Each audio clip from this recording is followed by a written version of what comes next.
then vanished forever. And part two is why abandoned car cases never stop haunting people. A damaged car, personal belongings left behind, and a person who seemingly disappears into thin air. These are some of the most haunting mysteries in true crime.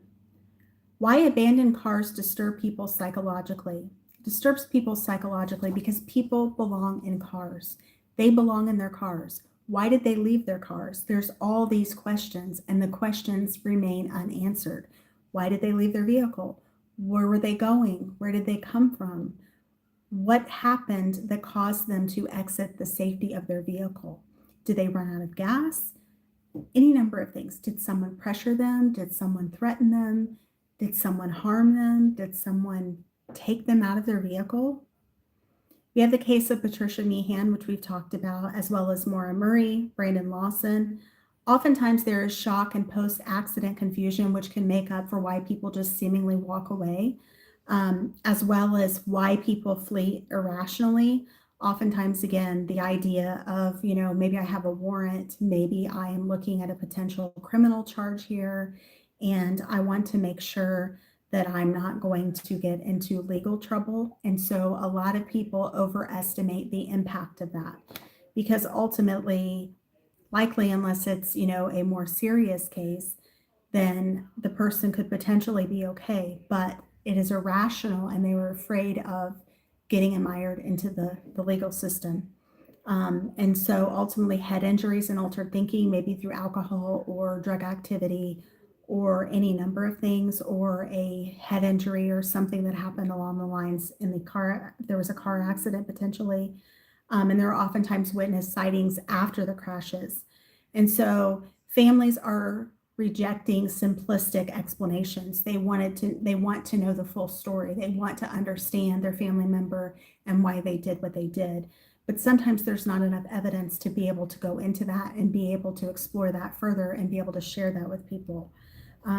Some of these people were seen alive after the crash and then never seen again. So it's almost like, did they succumb to the elements? Were they picked up by someone? Did they, essentially get into a spot, maybe hypothermia or some other element or a wild animal or things like that? I mean, you never really know. And why abandoned cases never stop haunting people. The human brain hates unfinished stories, and abandoned car disappearances may be the ultimate unfinished story. Oftentimes there is an ambiguous loss psychology, the idea where you lost that person, but you don't know what happened. And that's why it's an ambiguous loss, because you're not sure what occurred. And your brain just keeps going in that loop, trying to figure it out, trying to determine what actually occurred. And then there's the issue sometimes with the witness reliability. Is the witness reliable or are they not?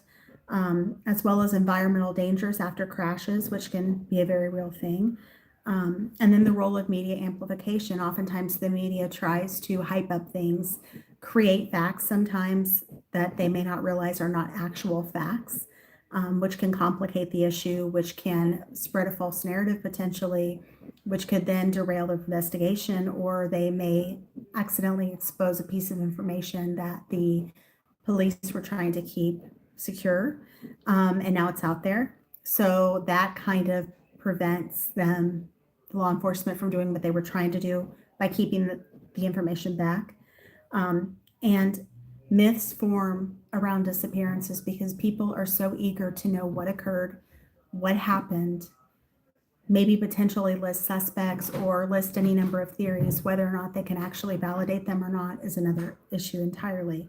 And online communities obsess over unresolved mysteries because there's a lot of web sleuths now. There's a lot of people who are really big into true crime and are trying to help solve these cases, but sometimes they can potentially deter the cases as well as the emotional burden on families. I think it's extremely important to remember that these are real people. They had families that love them. They have families that miss them. They have families that want a resolution. And the fact that people are getting involved in this and speculating is not helping the cause.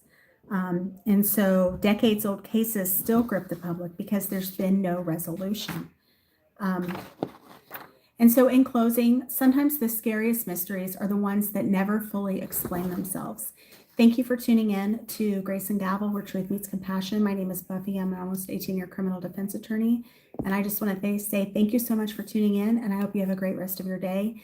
If you got value from this, please feel free to like and subscribe, and I hope to see you again soon. Bye-bye.